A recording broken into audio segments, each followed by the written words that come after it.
Today, we are installing the JLB2500 container asphalt mixing plant. It features a foundation-free design, allows quick installation, and is environmentally friendly.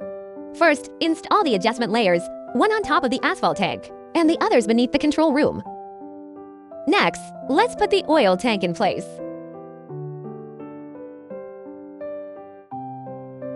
Then, install the drying drum with a diameter of 2.25 meters and a length of 9 meters. It is driven by 4 gear reducers through friction, ensuring stable and safe operation.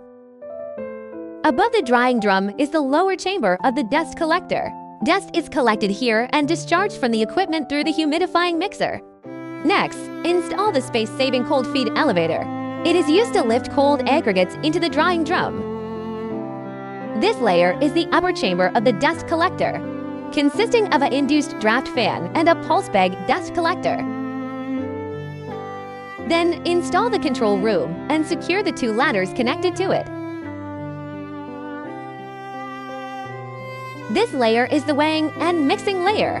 To facilitate operator access, we added an external platform. Which design do you prefer, the old one or the new one? Next, install the powder silo. As the manufacturer, we support customization. This time, the powder silo has been made much larger to meet the customer's needs. The 2 layers of hot aggregate silos are pre-assembled on the ground, then lifted as a whole onto the weighing and mixing layer.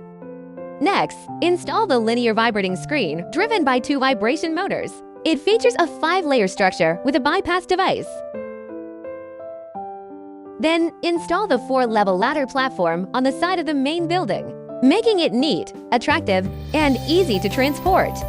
Finally, install the hot aggregate elevator at the front side of the main building, connecting the drying drum outlet to the vibrating screen inlet.